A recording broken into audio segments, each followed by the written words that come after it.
Did Joe Biden commit an impeachable offense? Kind of looks like he might have. And also, what in the world is in this massive new infrastructure bill? Well, people are finally starting to read the 2,700 pages and come out with some stuff that may be a little bit interesting. Thanks for tuning into the Jobob Show. My name is Jobob, and it starts right about now. 3, 2, 1. Here we go!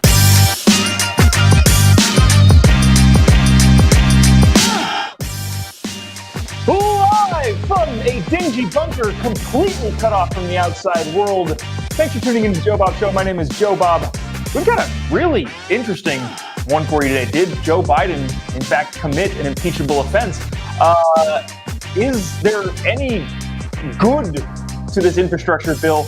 And also a bunch of headlines from late last week and the weekend. We were off on Thursday and Friday.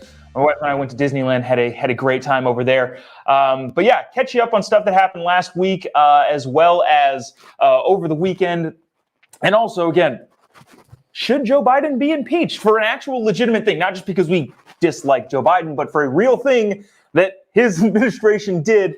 And also, what in the world is in the infrastructure bill? But before we get to all that, I have to tell you about capitalist propaganda. Now, you may be thinking, capitalist propaganda, isn't that a bad thing? Well, yeah, if you're AOC, capitalist propaganda is a bad thing. But apparently, we live in a world today, in a country today, where we have to defend capitalism. I thought that was over with, but unfortunately, people pushing socialism and communism and all this other sort of crazy, nonsensical nonsense, we have to promote capitalism. So, capitalistpropaganda.us is the best way to show your friends that their socialist ideas totally suck. Head over to capitalistpropaganda.us where you can get all of the best capitalist propaganda gear. It's up to you to spread capitalist propaganda to defeat the empire. A lot of cool, fun designs over at capitalistpropaganda.us. This is probably my favorite one. This is the one I'm wearing today. Go ahead, says capitalism. Use your iPhone to tweet about how much you hate me because, of course, capitalism is responsible for the ability to tweet.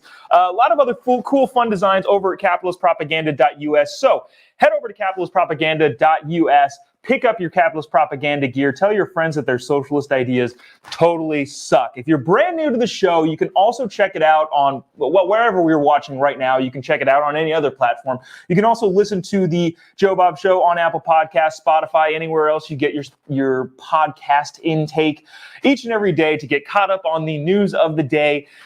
And really any other jokes that we might have about culture and politics and anything going on in the world. So, without further ado, we have a lot of really interesting stuff to talk about today, and we do have a fun guest. This guy is a digital marketer who works for the Daily Caller and founder of Capital Media Labs. Ladies and gentlemen, Harrison Wienhold. Harrison, how are you doing today? Let me make you a little bit bigger. Hey guys, how are you? This is my Obama tan suit. This suit is infrastructure. Dude, Joe Biden wore a tan suit. Do you think that was a part of it? Like last week? You gotta go back to the ones that brought you. That's the winner every time. The tan suit gets them going. Dude, it's funny because I wear a tan suit quite often because it's cooler for me. I'm a sweaty guy when I go to weddings, especially in hot California. I get sweaty wearing a dark suit. Tan suits just feel breathable, right? I am the sweatiest, fattest person on earth, and I live in the hottest, swampiest place on earth, New Orleans. So I 100% understand. Well, you're looking good, man. I like the suit. I like that you came prepared. Really, just it shows you're dignified. You're overwhelmingly prepared for the.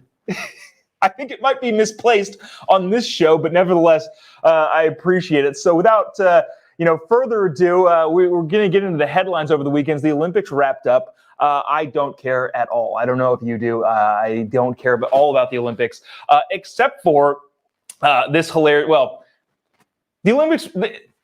I used to care a lot about the Olympics. I don't anymore, and I think a lot of it's because of the wokeness and everything going on in there. The ratings were terrible. Any news that seemed to come out of it seemed to be bad. The U.S. women's soccer team got a lot of credit. No, not credit.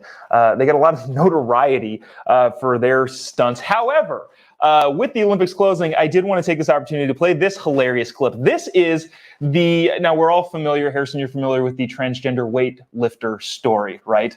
I am. 43-year-old former man competing in weightlifting. The gold medalist, the gold, silver, and bronze medalist were in an interview and they were asked this question. Let's take a look. Night here with Laurel Hubbard competing as the first openly transgender in a individual event. And I was wondering, what you felt about that and what you felt that it took place in your sport.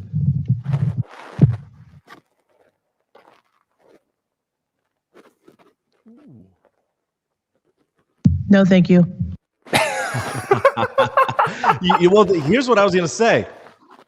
It seems like all the wokeness is only coming from the United States, like athletes. Like I never hear some woke story from literally anywhere else where like maybe people actually go through like really awful circumstances. Like the entire marketing of the Olympics tends to be, I'm somebody from somewhere in America. My life is horrible because I'm depressed. I was addicted to drugs. Like what other first world problem I have? And then it's like, I'm actually just going to like spurn my country that I'm representing. And I'm just going to like maybe not do that well or just bail because I'm stressed out.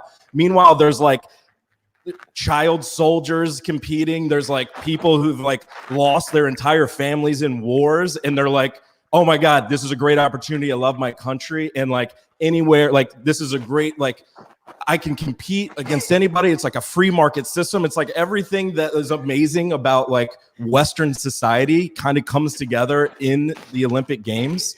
And somehow we still won like more medals than everybody else just because that's just what goes down. But it's like, I don't get the sob story from anybody else. It's always the American people that are just like the saddest, most depressing stories ever. And then, well, I mean, the transport, she's not from the U.S., right? Isn't she New Zealand? No, she's from New Zealand. It's funny to hit on your point. You don't hear the people from Iran complaining about their government in their country or the people from China because they actually have problems there. And if they do complain about their country on the world stage, you can kiss your family and friends goodbye. They're all gone now. You're probably going to be sent off to a re-education camp and be knitting socks for Nike in the Xinjiang province if you were to outwardly project any distaste for the communist or socialist or tyrannical government that you're coming from.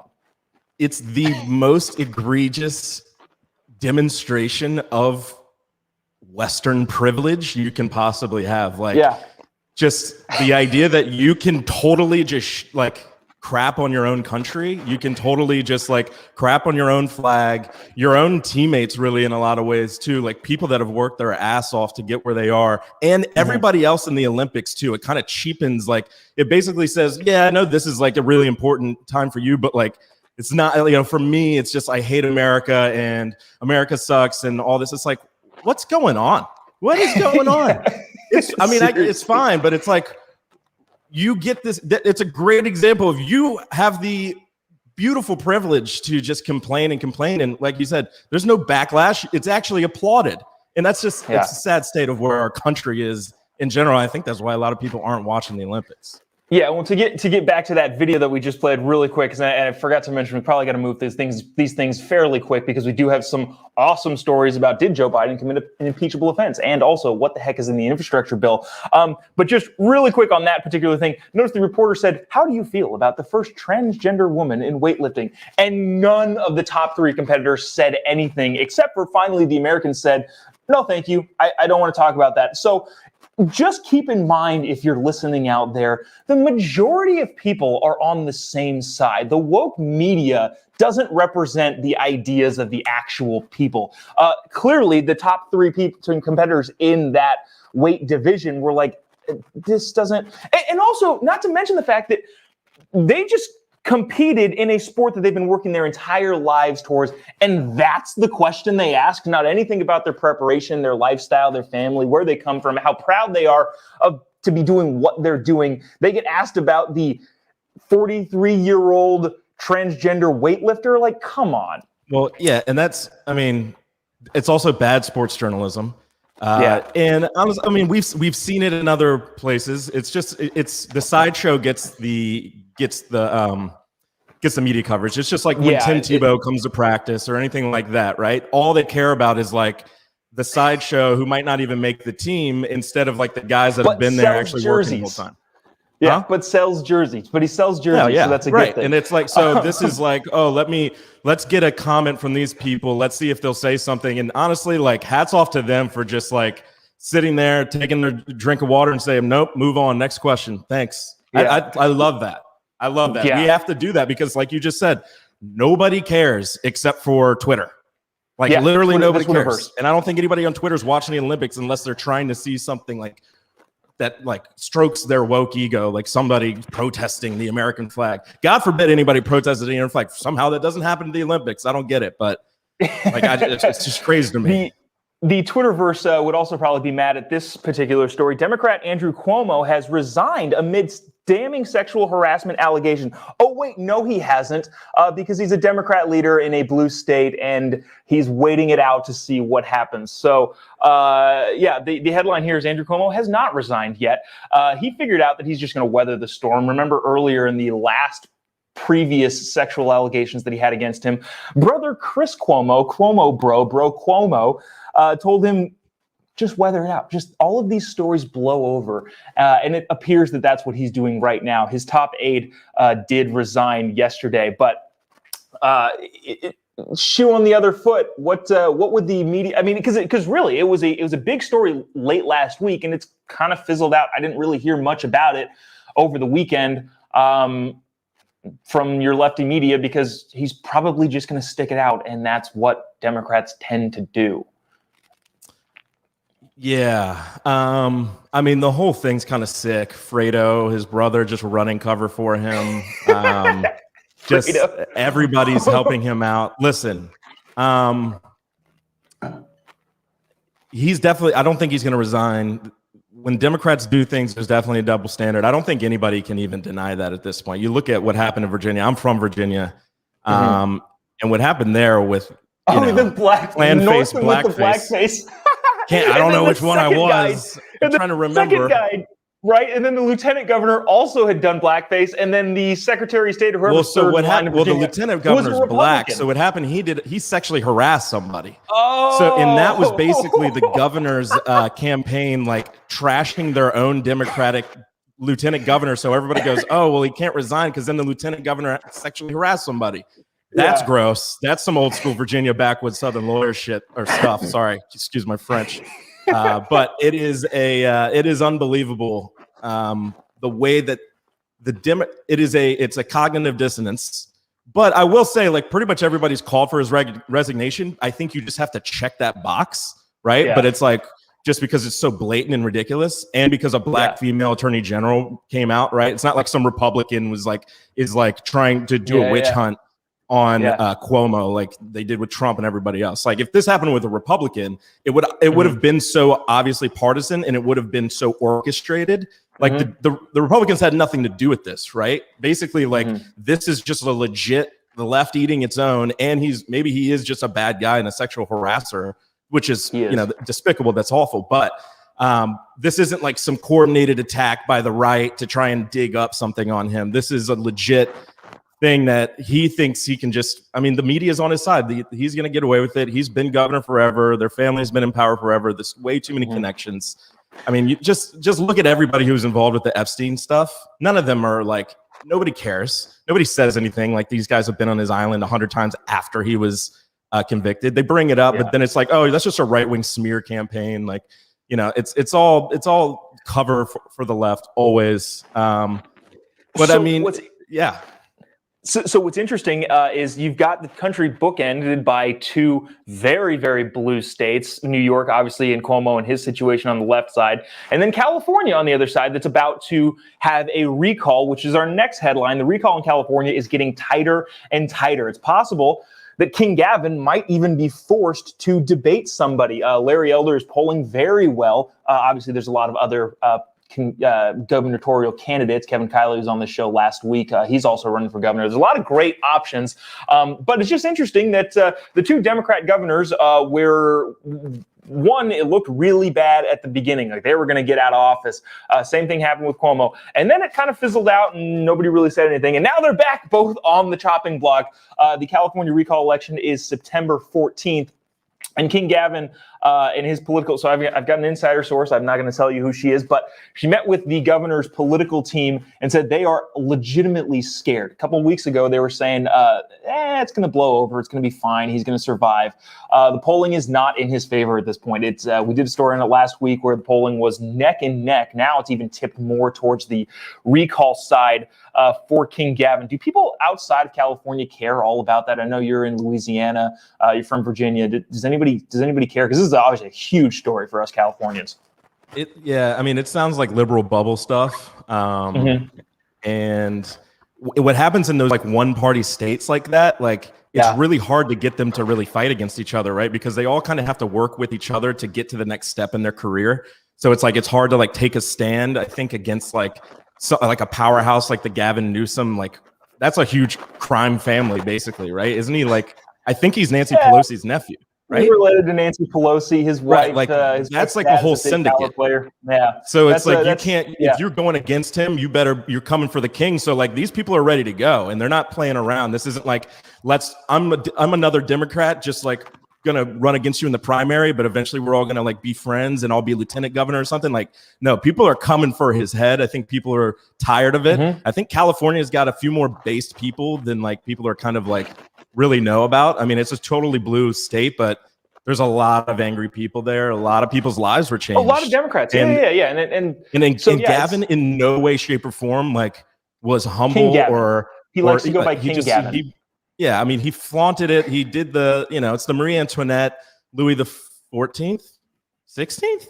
I don't know. One of those guys. One of the Louis. But it's like this like let them eat cake kind of ideology, and I think it's people really are over it. Even strong Democrats. Yeah, Gavin eats in all the nice restaurants, flies on private planes, doesn't fly Spirit. Spirit has had a terrible last week. I don't know if you're following this story. We won't get on this for much longer, but the discount airlines have to have planes in the air all the time. A bunch of Spirit planes got stuck in Florida, which caused like a week of delays. And there's still thousands and thousands of people around the country stuck because Spirit Airlines can't get their flights in the air. That's really all there is for that story. The last story of the headlines is really interesting. This was last week. We were off the air on Thursday and Friday, but this happened, or this came to the scene Thursday morning. I believe I saw it on the Daily Caller. But let's take a listen to this. This is Representative Cori Bush of St. Louis.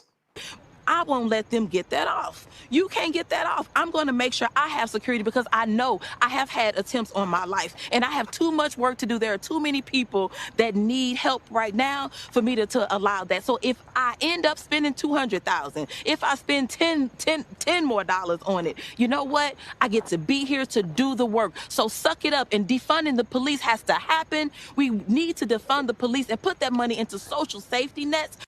One more time. If I spend $10 more on it, you know what? I get to be here to do the work. So suck it up, and defunding the police has to happen. We need to defund the police and put that money into social safety nets.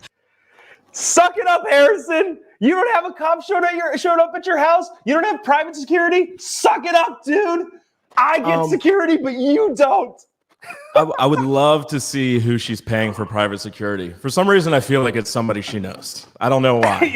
Yeah, definitely. Yeah, it just seems like really. It's just like, what if I have to spend $200,000 on private security? Like, first off, I've never heard of this lady, to be honest, and I don't think anybody's trying to assassinate her. Like, that would be the most obscure assassination like ever. Like, is she in Georgia? Missouri, I believe. Okay, right. So. Who in Missouri is like, we got to assassinate this lady? This will be like the beginning of like the coup. Of all the people you're going to assassinate, I've seen that chick on TV maybe once, twice. I literally work in politics. I have no idea who that person is. So I don't think anybody's assassinating her. And I love that, like, it's a pretty classic thing, I think, for Democrats. Republicans, I don't notice it as much. I think it happens sometimes too. But the rhetoric, like, they get into these lanes of their rhetoric where they can't, like, they don't even realize their own logic, like they're just spinning into a circle. So they're like, I really, like, it's dangerous out here. I feel like I need security. Man, I think it's really dangerous. But at the same, like, not thinking like maybe we should invest in law enforcement or like try to get more cops on the street or something like that. It's social safety nets. It's the most bland term, like just generic term. We need more social safety nets. I guarantee you, wherever she lives, whatever area she's in charge of, is probably heavily funded with social safety nets. I'm just going to take a guess. I'm just going to take a guess. I bet nobody's trying to assassinate her either. So like, I just want to see the threats on her life. It's probably like she used to work at Applebee's and somebody made a Yelp review. Like, I hate this manager. Like, there's people probably on her Facebook page being like, God, I wish this bitch would die. And that's not a death threat. I'm sorry. Nobody cares who you are, lady. They just want you to not spend their freaking tax dollars on private security. That was tax dollar money, right? Or is she privately funding her own private stuff? If she's doing that, well, then fine. I don't really care. It's stupid. Well, it might be campaign. It might be campaign money. Who knows? But okay, great. For the record, laundering money through an expensive private security firm. Fantastic. Okay, and definitely talk about it on TV. I'm sure you won't get audited. Come on, please. Thank you. I'm sure the FBI in Missouri is actually too busy like creating false flags with like low IQ rednecks out in the boonies and just completely ignoring like campaign finance crime. That doesn't surprise me. So there you go. For the record, I'm going to say this. Nope, we don't want to kill her. We do not. We're not approve of violence here, which is that you make a funny point. So that's Cori Bush saying that we need to defund the police, but I need to have private security. So those are headlines for the weekend. Wrap it up.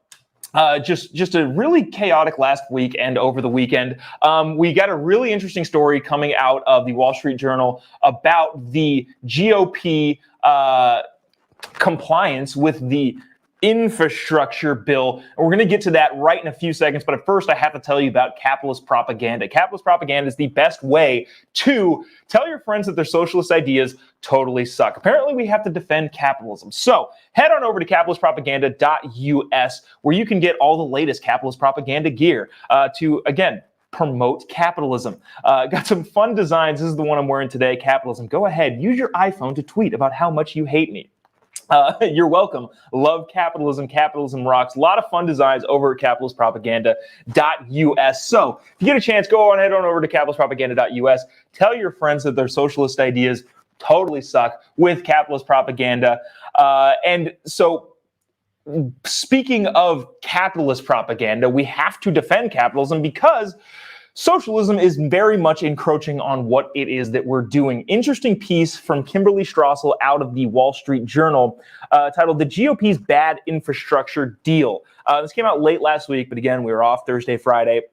But I really wanted to get this on. Starts off with, it isn't just the Biden administration that is keen to redefine the term infrastructure. A growing number of Republican senators are getting in the act as well. More fool the party. A bipartisan group of 10 senators last week finally released the 2,700-page, which, Harrison, stop right. Did anybody read that? In your opinion, did anybody read the 2,700 pages of the new infrastructure bill? Uh-oh, you're muted. I muted you. There we go. You're unmuted. Sorry about that. From growing up in the DC area, from what I know about people that work on Capitol Hill, the only thing they read are tweets.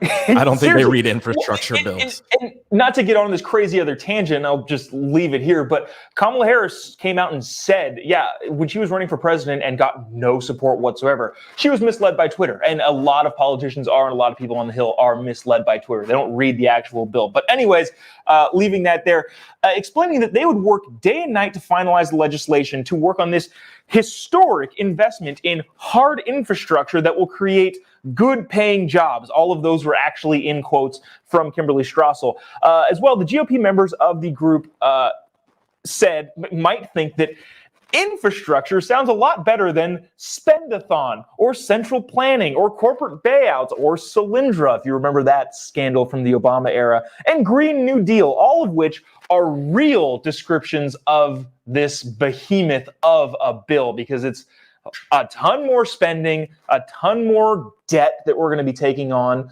And it's apparently going to pass in a bipartisan way. So she continues, which is interesting. So the reason they're calling it infrastructure is because polling shows that the majority of Americans support the idea of infrastructure spending. And the bill would lead to some associated with that. So like highways, bridges, ports, waterways, all that stuff. Yet, according to a breakout from the Nonpartisan Committee for Responsible Federal Budget, those provisions account for about $127 billion, or a mere 23%. So 23% is actually going to physical, hard infrastructure. I, for one, am shocked. How about you? Well, and I'm not even gonna bag on the Democrats here. This is a classic Congress move. Republicans haven't been fiscally conservative in 30 years. So they just took as much time as they could, wrote in as much money as they could for their areas as well. It's going to be a giant money printing operation, which I guess is fine. We're starting to see inflation creep up. We're going to see how the market kind of like responds to some of this stuff. But ultimately, this is more shiny things for Democratic voters. Yeah. Democratic voters will feel good about this, and they'll keep voting for their party who gives them things. And the Republicans are they're just going to try to spin this as some sort of blue collar thing. It's going to be a win for a lot of their districts. It's just a reality. If you go put millions of dollars into some podunk district and build roads and houses or whatever they're actually going to do with the money, or some corrupt politician gets it, whatever it happens to it, it ends up being some sort of net positive that they run on, and it just keeps going. So this is the same as just like, spending. It's like a DOD bill. Like, you can't shut down my factory in my podunk town. Like, we need to keep building, planes from the 40s. Whatever. Like, we just have to do it. So I don't know. It's hard for me to just say, this is Democrat infrastructure. It's obviously socialism. It's obviously leftism. It's nanny state, and they're going to bake in all the Green New Deal. It's everything you just said, but you can't get a Republican politician, one or two of them, they pay lip service to the idea of conservative or fiscal conservatism, but I have not seen it in 30 years. So, whatever, we'll see. At least my tax dollars, maybe I can see my tax dollars. Maybe, I don't know. I live in New Orleans. The roads are awful. The taxes are high. You can't send your kids to frickin' public school here pretty much. So I don't know. I don't know where all the tax money goes. We'll figure it out. Maybe it will all be infrastructure. Maybe they'll frickin' figure out how to I don't know about New Orleans from flying off the frickin' map. I don't know, but I doubt it. I am infrastructure. Personally, I'm infrastructure. I think you're infrastructure as well. Here's this a couple tie things. is infrastructure. This is sad, but it just shows how cynical you can get about this. I was reading this article, and when it said 23%, I was relieved that it was that high. I thought they were going to say, well, it's 10% of the actual infrastructure bill is actual hard infrastructure. So unfortunately, 23% sounds pretty good, and it shouldn't, because it's not. It's just lying about what it's called. But it just, speaks to the same old adage of Democrats spend money, Republicans lie about it. But it goes on. Public transit gets about $39 billion, and rail, Amtrak gets $66 billion for barely used Amtrak. A lot of money going a lot of different places. But the bill gives the feds unprecedented and centralized control over chunks of the economy. Washington, D.C. will now dictate rules in areas that have traditionally been managed by local authorities, such as drinking water, even as it muscles on private sector enterprise like broadband. The bill turns Transportation Secretary Pete Buttigieg into an electric vehicle czar with the authority to pinpoint new charging stations down to the mile marker. So the federal government is going to take over all of these different things with this bill, including drinking water. Can you imagine if you had bad drinking water? You can go protest your city council or your county, even maybe even your state, and somebody is going to do the political pressure will mount on those local individuals. Can you imagine if you had to petition Washington, D.C. if your drinking water was bad? It just more and more centralized control in D.C. I don't understand how people think that's a good idea. There's no pressure on D.C. politicians to do anything about anything at any point, especially if it doesn't affect them in their day-to-day life. And it won't, because they're in Washington, D.C., and you're in wherever you are around the country. Pete Buttigieg is just a completely unimpressive person to me. But what is scary is, like, the more intelligent you are, or like perceived intelligence, the more intellectual you are, the more you believe that it's just a better idea for the federal government to run everything because you think you're smarter than everybody else. Mm-hmm. That almost always ends up being a massive disaster, massive failure. Like, I want a local area controlling my local politics, my local municipality, all my local sort of, any sort of utilities that I'm taking care of by people that I like trust and are like here, not just like, oh, sorry, this broke. That's, Pete Buttigieg is going to fix it. And then he goes on TV and says something and like nothing happens. Like, it's like the border crisis. It's like Flint water. It's like all these awful things that have happened. Like, when the Democrats are in charge, just nobody talks about it. And so still awful things are going down, and it's just like these massive national, like federal broken down issues where even like local federal guys like the Border Patrol is like, hey, we should do this. No, we got to make a political statement. We got to not do anything correctly, and we'll do the same thing the other guy was doing, but media is going to run cover for us and everything. So Pete Buttigieg being in charge of your drinking water or something like that, like, ultimately sounds good if you're a giant leftist and you're like, oh, Pete Buttigieg, I love that guy. Like, that's awesome. Like, he goes on Trevor Noah and everybody loves it because he's like gay. And it's like, fuck, dude, no, nobody cares. Like, you are like, it's not what I want. That's not what most Americans want, who aren't just like glued to like the Cuomos every night. Yeah.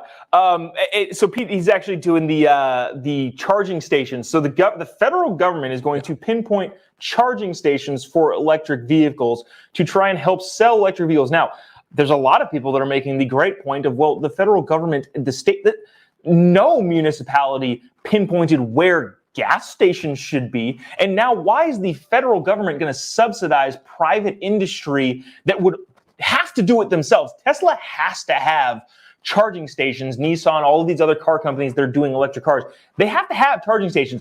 They're only lobbying the federal government to do it for them. They're asking the federal government to do their job for them. One, the federal government is going to do it poorly. And two, the private sector would take care of it on its own if there was a market for it. The central planning that's coming out of DC to try and create a market for electric vehicles by putting charging stations wherever they think is appropriate, which again is going to be wrong because the market should decide where these things go, is only going to turn out bad. And let's not forget corporate America. The Washington Post reports that the bill has unleashed a lobbying bonanza, with more than 2,000 companies and groups engaging Washington, D.C. officials on infrastructure this year alone. It creates $6 billion of handouts for nuclear companies. So this is, as we mentioned earlier, this is a Solyndra scandal. If you don't remember Solyndra, it was the solar power, clean energy, something going in during the Obama administration. They got a ton of federal government money. They paid themselves handsomely and ended up being completely bunk. So, Harrison, I have a question for you.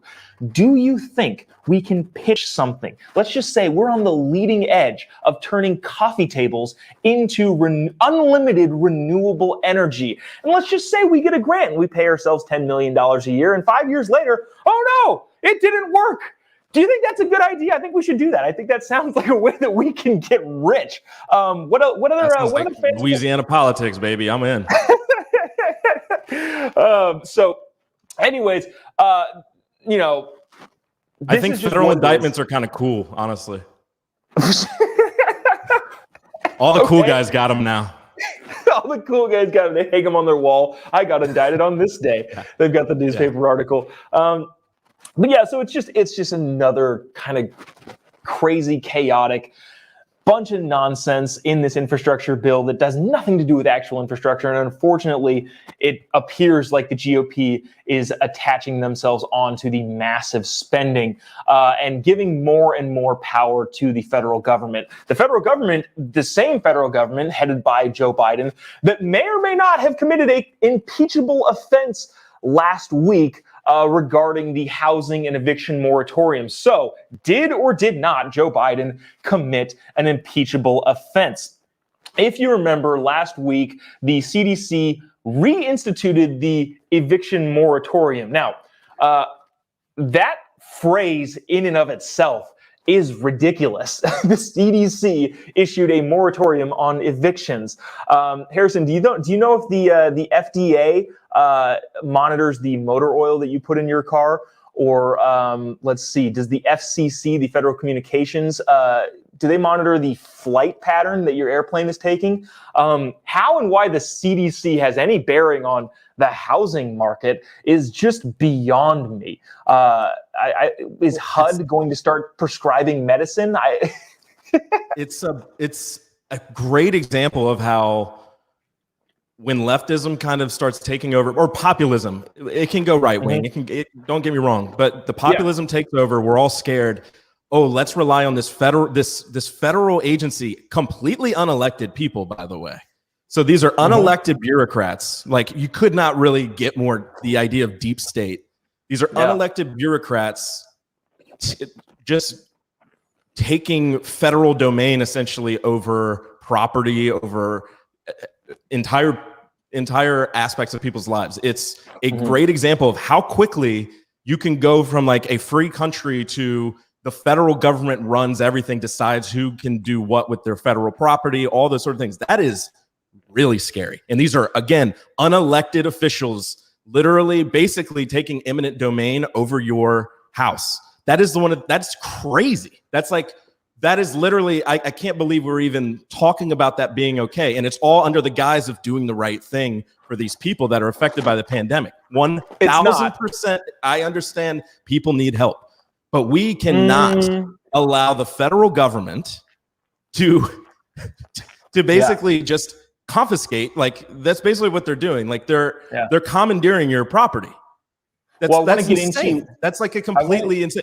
Unelected officials, which is the opposite of what a democracy should be. Yeah, I want to get into the conversation that I had with one of my tenants the other day, which is kind of interesting. And the outcome is going to be bad for the tenants ultimately. And anyways, I'll get into that a little bit later. But at first, the White House, regarding the CDC issuing mandates, insisted that they do not have the legal authority to extend the national eviction moratorium. After all, the Supreme Court ruled that only Congress could do so. Remember, Brett Kavanaugh wrote the opinion, and I don't want to get into this side tangent, but anytime Brett Kavanaugh's name comes up, I want to make sure that we never forget that the media, the Democratic left, called this guy a gang rapist in order to not get him on the bench. Absolutely insane. We should never forget that happened. But anyways, Brett Kavanaugh came down with the opinion that said, yeah, he liked beer. He still likes beer. But then Cori Bush, who we saw earlier in the episode, camped out in the White House or the Capitol steps instead of heading home to Missouri to help raise awareness and create a national uproar, so millions of Americans would be behind their rent forgiveness or eviction moratorium nonsense. By the way, I'm reading out of the Real Clear Politics article by Phil Wegman. We like him sometimes don't like him. But anyways, coming out of Real Clear Politics, if you want to find it yourself. In a remarkable reversal last Tuesday, less than 24 hours after the White House advisor stood in the briefing room and repeatedly told reporters exactly that the administration saw no legal way to extend the moratorium, the Center for Disease Control announced that a ban of evictions until early October. So the White House said that it is not legal for us to do this. And then less than 24 hours later, they did it anyway. The new ban looks a lot like the old ban. Even President Biden said that the day that it was announced that a bulk of scholars said it's likely not to pass the constitutional muster. So here's the problem with this. Joe Biden, the president of the United States, if you're not aware, said that it's probably not going to pass the constitutional test to say that this is allowed to do, but did it anyway. So a lot of people are saying that that is clearly a violation of his oath to defend the Constitution. What say you, Harrison? What does that sound like in your world? It sounds like if he can get away with it, which he's gonna get away with it, and there's enough people that are pissed off, and there's enough political grandstanding, really by both sides, it's going to go through. The Republicans aren't going to do anything about it. They've already put the impeachment, I think, bill in. It's not going to pass. Nobody's going to impeach frickin' Biden because what are we going to do? We're going to have Kamala Harris president? Is that better? That's like 10 times worse, honestly, I think. So yeah, I think for sure what he's doing is wrong. It's the executive branch usurping more power from Congress. It's been happening. It's another thing that's been happening for 30 years, no matter who is in the White House. Congress doesn't want to do its job. So the executive branch will step in and do things with powers that it is not granted in the Constitution. And we're all going to sit back and we're going to put our hands behind our back and we're going to keep nodding and letting it happen and keep electing Republicans and Democrats that just don't actually care about the Constitution. They just care about getting elected again. And that's just going to keep happening until, you know, people actually wake up. People actually like understand that the federal government does not cede these powers back to you after they take them. Once you give them these powers, they don't go, all right, it's all over now. Like the same thing with the vaccine passport. Like it doesn't matter. It's the war on drugs, the war on terror, and the war on coronavirus now.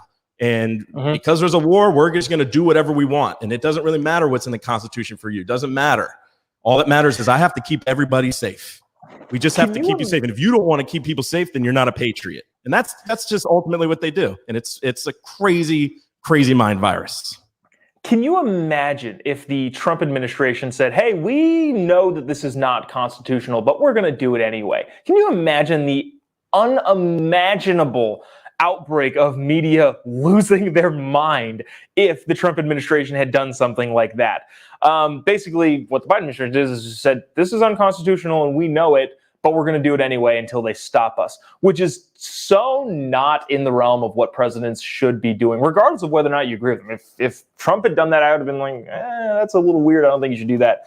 But again, doesn't really matter, not really getting a ton of attention because the media is not putting forth any effort into recognizing it. I did want to say one quick thing about how the eviction ban affects individuals. First things first, not every landlord is a bazillionaire like your AOCs or your Bernie Sanders tends to think. People think that landlords are just swimming in money. I can tell you firsthand, I am not swimming in money. I wish I was. I wish AOC was correct. I wish that every single landlord, myself included, had a yacht in the harbor and a private plane to go wherever they wanted to go. And we're just swimming in unlimited amounts of money constantly 100% of the time. But that's not the case. What's happening is that if that was the case, you'd probably be a Democrat. Yes, seriously. But what's happening is people are not being able to make their mortgage payments, and small family-owned property businesses or individuals who are invested in real estate are having to sell their properties. And who are they selling them to? They're selling them to big banks and hedge funds and all of these other real estate massive mogul funds. And what they're doing by creating an eviction moratorium is telling the little guy, we're not going to help you out, and they're going to perpetuate this whole big, massive corporate housing structure that they say that they're against. Here's the conversation that I had with one of my tenants who said, hey, the eviction moratorium is happening. She's been paying the entire time, but the eviction moratorium is happening, and maybe, I'm going to see what that looks like. Here's what I said. As a home property owner, I'm going to get my rent money, whether it's from you or whether it's from the government. right? The eviction moratorium doesn't eliminate rent, right? The eviction moratorium says that we're going to post date all of the payments. So in 6 months or whenever this thing expires, you're going to owe me a balloon payment of all of this rent. Now, that can happen. You still have to pay rent. That can happen. And if you don't, now I have to go get rental assistance from the government. And in order to do that, I have to show that you are living here. We have a contracted agreement for, and this is what the contract is for. And then I have to give them your information and tell them you didn't pay. Now, your objective here as a tenant is to eventually save up enough money to buy a house. Having this sort of thing happen to where the government comes in and backfills the rent that you owed kills your credit score and would completely diminish the ability for you to buy a house in the future. So not only does the eviction moratorium hurt these small-time homeowners or property owners who have tenants that aren't paying rent, it also, and I would say more so, hurts the people that are not paying rent and want to move in the future to be part of the ownership class. It's hurting everybody except the big hedge funds that Air AOCs and your Bernies are saying that we're down with the rich man. No, that's literally, you're propping up all of your rich folks who own homes or own property and have tenants, and you're killing small business owners and you're killing tenants who will have their credit scores and their financial future ruined if the state has to come in and backfill the rent that they owe. Sorry, that was a little bit of a screed, a little bit of a rant, but that's just what's happening. You're saying that this eviction moratorium is helping the lower or lower class. It's not. It is screwing them harder than anybody and only helping your upper real estate moguls who have the cash to stay afloat and buy out everybody else who's getting pushed out of the market because of your stupid laws. Geez, yeah. Sorry, that was a long one.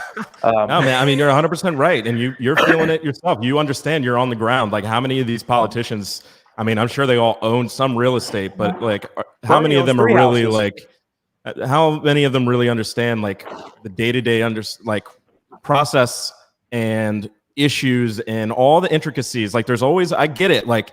It was the nice thing to do, but there's all these unintended consequences we're not thinking about. And honestly, if you're going to print money like every few months, just why don't we give it to the landlords or something? Like, I'm sure that's somewhere in somebody's like plan, but it's like they're doing. This is money that people need. Like, and so here's what's going to happen: landlords are just going to bail on their property. They'll just sell it, and then people won't take care of it. We'll have blight all over this country. We're going to have issues. Like, landlords. I know landlords right now, like, that are just trying to get out of properties. They have tenants that aren't going to pay.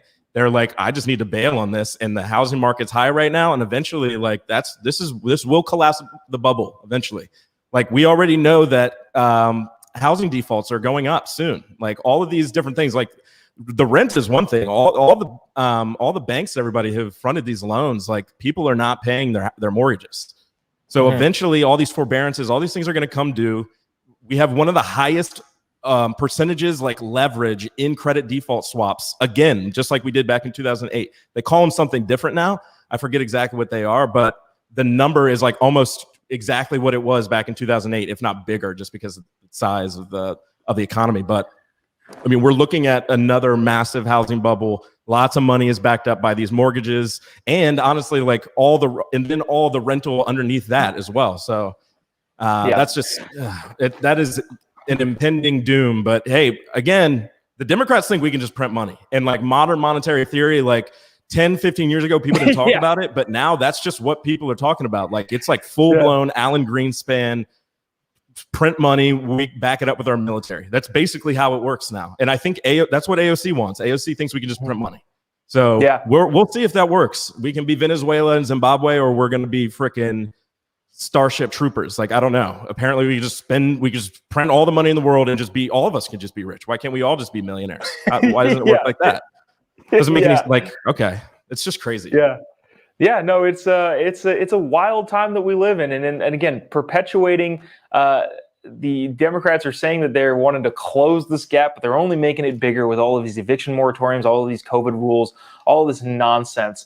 But anyways, Covered a lot of stuff. You didn't get to catch all of it. If you're watching live now, you want to see the beginning of it, make sure you go check out the podcast on Apple Podcasts, Spotify Podcasts, anywhere you get podcasts. Go watch it on Facebook. Go watch it on YouTube, anywhere you watch. Harrison Wienhold, strategist, digital strategist, works with Daily Caller as well as his own Capital Labs. Check him out whenever you get a chance or wherever you get a chance. Harrison, any last thoughts before we get out of here? I think people need to really listen, get the vaccine, do all the right things, wear your mask, all that stuff. But at some point, just recognize that the more powers you give to the government, like the less control you have over your own life. And you need at some point, you need to make a decision. What's more important to you, freedom or safety, freedom or comfort? And I hope you choose freedom. Yeah. And you can find me on Twitter at Radio Harrison, and my website's harrison.fm, like the radio. Awesome. Harrison Wienhold, thanks so much for joining us. We will stick around really quick and we'll recap after this. But Harrison Wienhold, thanks so much. We'll see you again soon. Thanks so much for watching this episode. We covered a lot. If you're just watching now and you haven't been able to catch all of it, what's going on, we talked about all the headlines that came out of late last week, as well as the weekend, as well as the Biden administration committing a very much probably impeachable offense, and the infrastructure bill that has gone just bananas in new spending and pork spending and all this other nonsense. So thanks so much for tuning into the Jobob Show. If you haven't already, go check out my show on Daily Caller called Quality Control, where we go deep on all of the biggest political, cultural issues of the day, what's going on in a deeper, more articulated form. There's once a week over on the Daily Caller. Thank you to Capitalist Propaganda, your best place to get the gear that tells your socialist friends that their ideas completely suck. Again, if you haven't had the opportunity, go check out the podcast on Apple Podcasts, Spotify Podcasts. Just search the Jobob Show. It'll come up. Or there's a link in the show notes to take you to whatever streaming platform you prefer. Thanks so much for tuning into the Jobob Show. We will see you tomorrow with TPUSA contributor John Root. Have a great day. God bless America.